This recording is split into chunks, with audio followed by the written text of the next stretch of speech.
Hi, today what we're going to teach you or aware you about is how to detect whether your pet is sick or not. One thing that we have to know is that you have to detect whether your pet is sick or not early as possible, because if you wait for a long time and then you realize your pet is sick, sometimes we the veterinarians might not be able to save your pet. So one thing that you have to know is make sure that you detect your pet is sick on a timely manner. So the most important thing here is to know the usual behavior of your pet. What do you mean by usual? That means the behavior that you observe in day-to-day basis, right?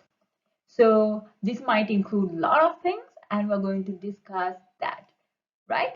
So it's not only the behavior we have to focus, we have to also focus on the general appearance. Right.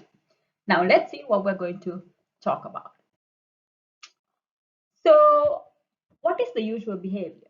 So the way that your pet drinks, eats, everything that comes under that. So today we are going to discuss these 9 points and learn how to detect whether your pet is sick or not.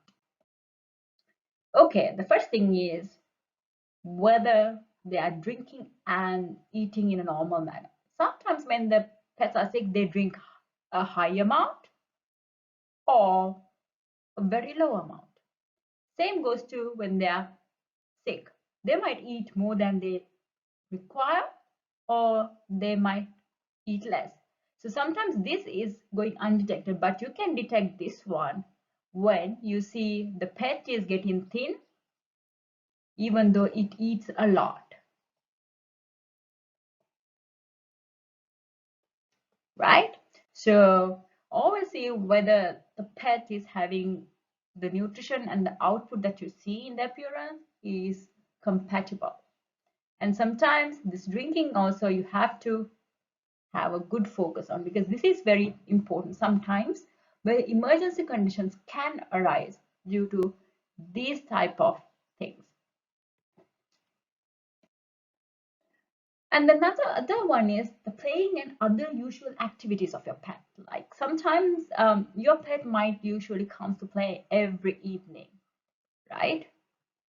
But lately you notice that your pet is not coming to do this task. Instead, he sleeps a lot now. So in that instance, you have to know there is something wrong. So you can't, if you can't decide whether it's wrong, you have to get veterinary advice. So likewise, you have to see whether your pet is doing the usual activities it does. And also the sleeping posture duration. So one thing is sometimes the pets tend to sleep a lot, right? If it is a usual behavior, like every day he sleeps 10-15 hours, no worries with that. But within a short period of time or lately you observe that it sleeps more or sleeps less. So this is alarming, right? So you have to know that this is not normal, right? So you have to see whether the pet is in pain in some scenarios, like sleeping less and in a certain postures, different postures. Like for an example, say if your pet has a stomach pain, it might like keep your belly underneath, like it might be sleeping like a duck-like posture like this. So you have the head, the hind legs, tail, like that.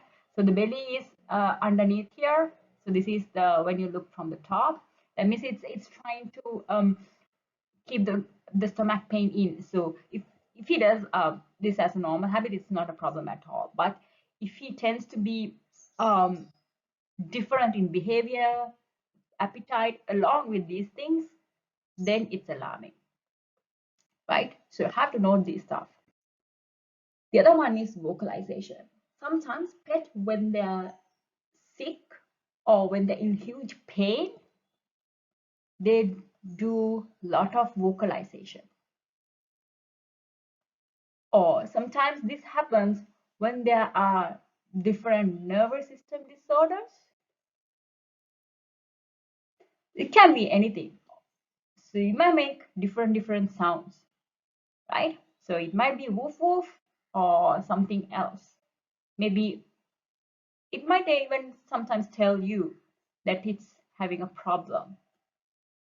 So it's your responsibility to listen to what your pet says,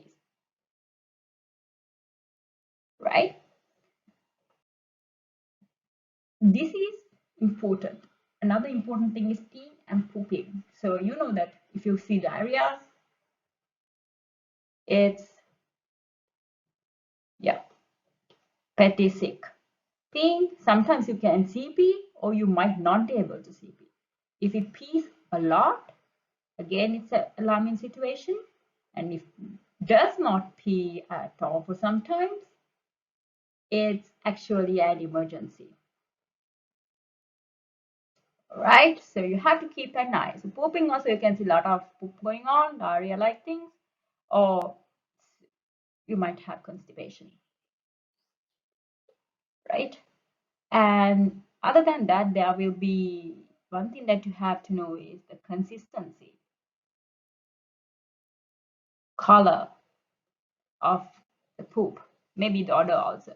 But consistency in that sometimes it might be watery, like a pad, or the color might change, green, black, anything. So you have to see what is the color and all. So same goes with urine.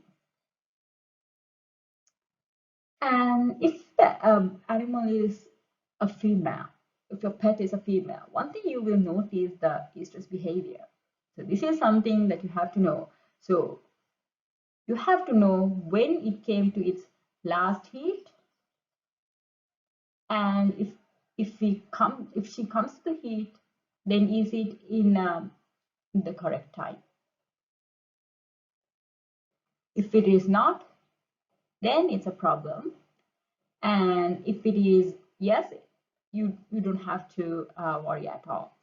So yeah, so you have to know this behavior. Sometimes the animals go little bit becoming inappetent. That means they reduce their appetite, which is quite normal. They will be more nervous, things like that, and there are certain behaviors like wagging the tail, things like that will increase. So you have to know those type of things are normal. So you have to observe your pet well in order to understand that. So if you're having problem, again, see the vet. The aggression. So this is very important, especially if your country has rabies, right? So when they are excessively aggressive, then you know that they might be having some neurological diseases or maybe new neurological diseases, or maybe they are in pain. That's right. So this is the most common thing. So neurological sicknesses, one thing is infectious diseases like rabies, which is, so the sad part is if your pet diagnosed to have rabies, there is no option of curing, right? Only thing that we do is to put down. So make sure that you keep them, do your vaccination timely, right? And it is zoonotic, that means it can get into you, and even for you, you can't cure it. So you have to pay attention to these things. So pain is the most common thing. If there's pain, you have to see where the pain is coming from.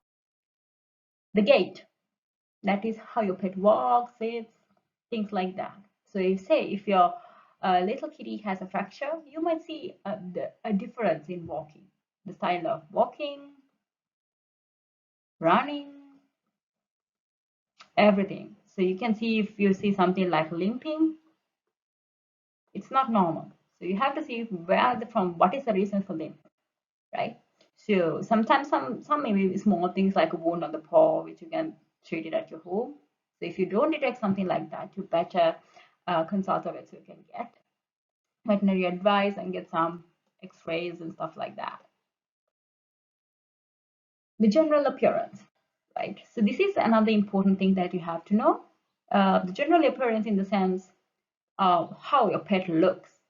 So say you have nice long fur, that's fine. And if you see an hairless area in this thing lately, this is not normal. And if you see the gums are becoming pale or light in color, that's not normal. And at the same time, there can be a lot of other things that can go wrong. There can be lumps, bumps, things like that. This can be sudden or it can take time. So likewise, you have to know what are the changes in the general appearance. So that means color changes, shape changes, consistency, everything. Just have to note it. So if you change thing and if you can't interpret it as whether it's normal or not, always stick to our vet. So it is very important to decide based on that, these scenarios, these appearances, and these criteria whether your pet is sick or not. So if your pet is sick and you're not sure about it, or you think your pet is sick, you're not sure about it, always what you have to do is talk to your vet. Talk to your vet, get his opinion. He will say, okay, your pet is sick, so you have to worry, panic mode activated or not. Then you don't have to worry at all. So there can be a lot of things. So make sure that you do all these things, and that will save the life of your pet. So thank you for joining us with us today.